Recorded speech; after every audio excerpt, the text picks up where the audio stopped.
that's Nick. And that's Joseph. And today... Oh, go ahead. Keep going. Today we're here to talk about She Dies Tomorrow. The second film directed by Amy Seimetz, which would have premiered at the 2020 South by Southwest Film Festival. However, here we still are. It will be released in drive-in theaters July 31st, but will be available on demand August 7th, courtesy of Neon. What was her first film? She's actually quite well known as an actress. She's got a very impressive indie film resume. You probably know her from the Pet Sematary remake. She was the wife. Oh. I don't remember her, but I remember that movie. Of course. She's in Ty West, The Sacraments, Tiny Furniture. Upstream. I remember Tiny Furniture. Okay. I don't remember her, though. Okay, she's... Isn't that Lena Dunham? Yeah, that was her first film. And then who's the guy in it? In Tiny Furniture. He's also someone I know. I not recall. Is it a Duplass? Oh, if it is, that'd be so good. There are Duplass. Mark Duplass's wife is also starring in this movie. Katie Aselton. Upstream Color, blah, blah, blah. But Amy Seimetz's first film was Sun Don't Shine, which was kind of a decent, very indie neo-noir, sweaty neo-noir thriller set in Florida, starring the lead in this film, Lyn Sheil. Who I know from... House of Cards. Okay, and I do like. Yeah. She reminds me of Meryl Streep's daughter. She looks like a Gummer. Mm-hmm. A Gummer. That's what their last names are. I think that's a sexual thing. Okay, let's try to explain the plot of this movie quickly. Be my guest. What is the main character's name? Amy. Amy. So If you seek Amy. Amy.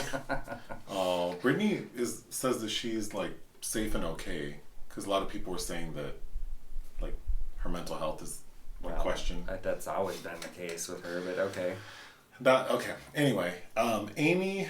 We start off with Amy. Like we hear like perhaps her fighting with like a boyfriend, and then she calls her sister. No, friend. To tell her that she needs someone like over there now because she's not doing well. It's very vague. The friend says, "Well, I'll try to make it over." She tells her friend like she's gonna die tomorrow. Yeah, eventually we get through like. And then it turns into her collecting people to come to her home. Whose apartment are they in?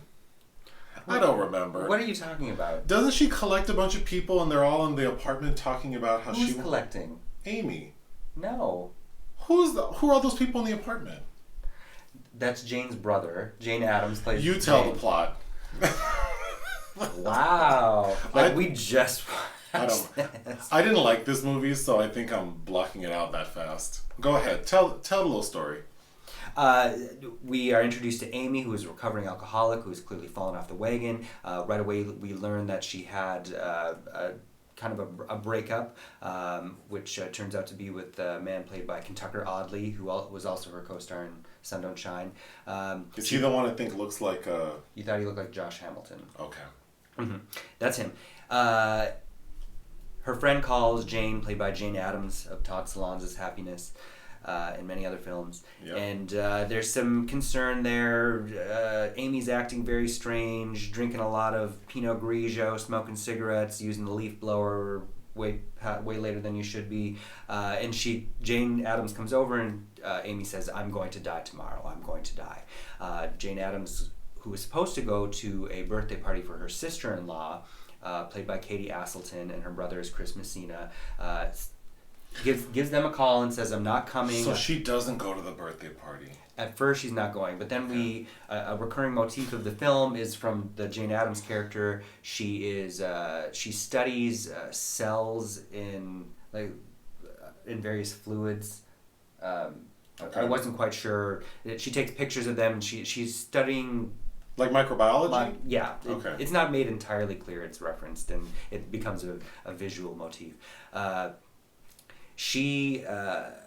There's also a motif with red and blue strobe lights that I think are meant to indicate things happening in the brain that suggests... Sure, but let's keep telling the story. Anyway, Jane Adams runs out her house, tries to find Katie Aselton, Lyn Sheil, and then in her pajamas, runs off to her brother's house and kind of wrecks the birthday party for Katie. Okay, that's where I was confused. So at the birthday party, then the friend, the crazy one, who's worn the pajamas? Jane Addams. Okay, she's the friend of Amy.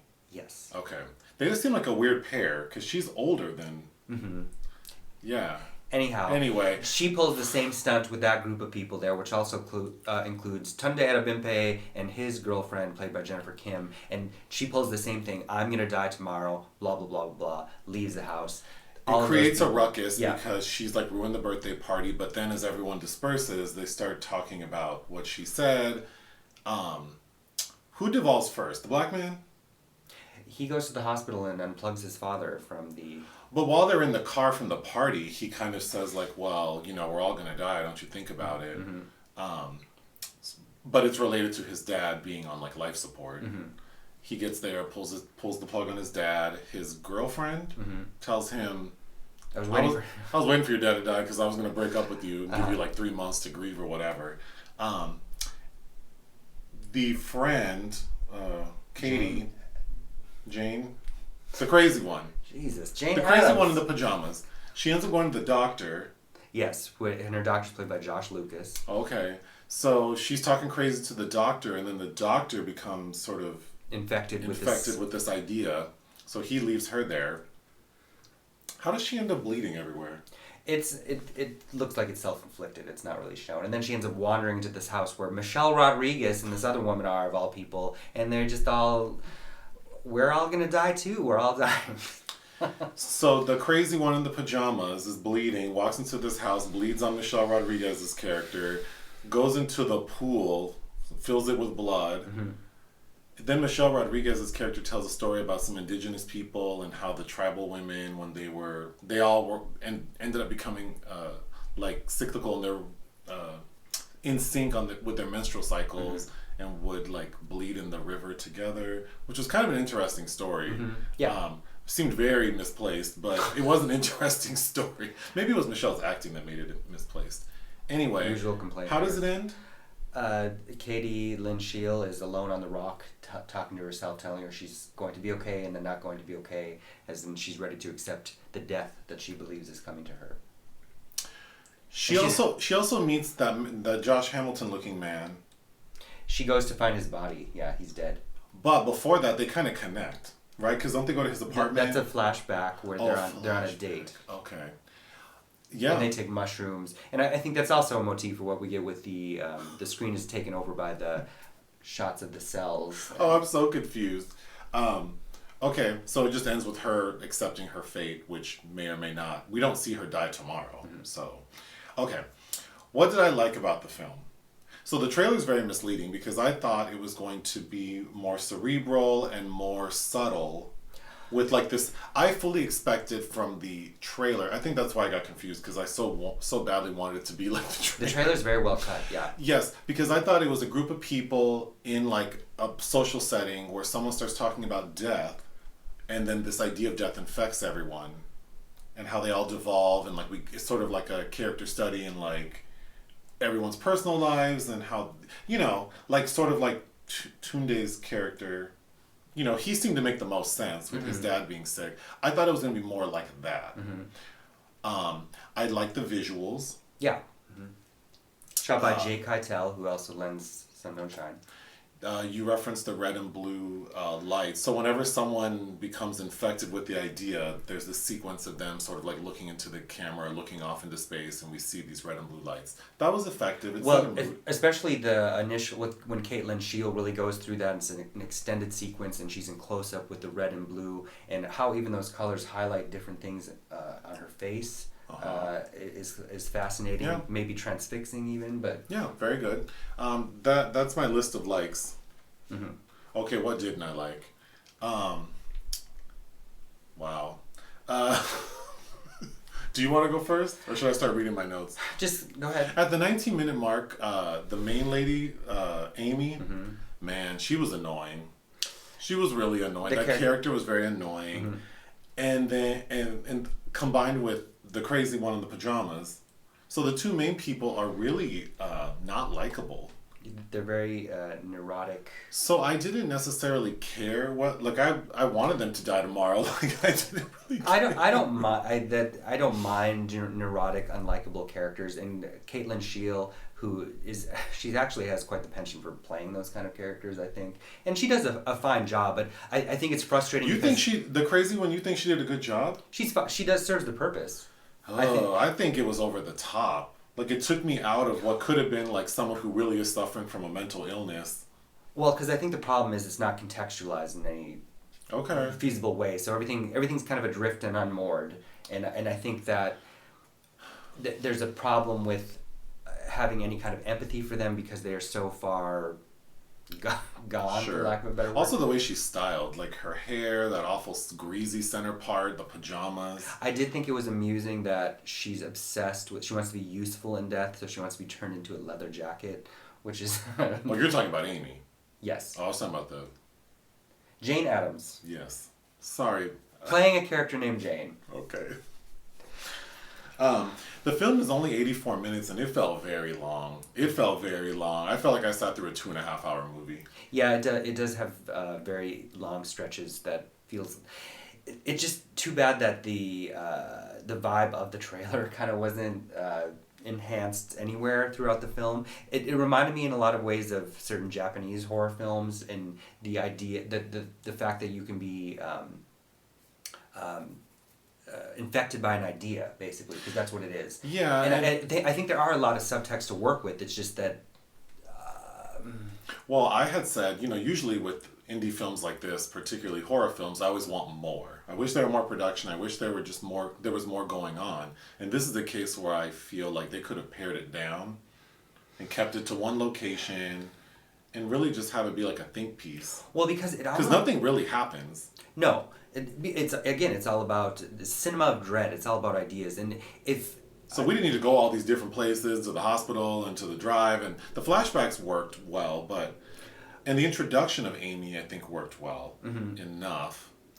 Although she's a beautiful woman, she has a house she just bought, but then the phone call with her friend is like, oh, this is the best thing you've ever done, as if she's like a fuck up. But then I don't know how she's a fuck up, except that her relationship didn't work, and she likes to drink and smoke, but who doesn't? The mixture of power of suggestion and mental illness, I felt like this could have been like a neo Ingmar Bergman film, because if you think about his classic period, like even Persona, but particularly Through Glass Darkly, Winter Light, where all these characters, these very contained, isolated characters are grappling with mental health issues and religion, usually, again, ideas and death, always an obsession with death. It almost gets near that, but not close enough for me. Yeah, it could have been good. I mean, these ideas are very interesting. Yeah, existential dread does interest me. That's all I have. What would you give this film? Shout out to Adam Wingard, who's that? The director of The Guest, With my friend Dan Stevens? Yes. Oh, that is I would recommend The Guest if you want to see the director Adam Wingard is also in the film. Movie. I found the scene with Josh Lucas as the doctor to be incredibly corny. Jane Addams is a bit over the top, even though she's an actress that I do like. And Chris Messina, I actually add to my list of likes Katie Aselton talking about that? Susan, the sister-in-law of Jane Addams, who is she's married to a dupless. Oh, the one who tells the crazy one like. Yeah. I hope my kid doesn't end up with whatever DNA you have that makes you so fucked up. But who's talking about dolphins having sex at her little birthday get together? I thought she was quite entertaining in that sequence. Yeah, I agree. But yeah. What would you give it? I think 2 out of 5 is fair. I would give it 1.5 out of 5. I know you really didn't like it. I can't imagine watching this at a drive-thru. Well, I could, because I'd probably be like doing something else in the car besides watching the movie. Sure. Anything else? No. Bye. Bye.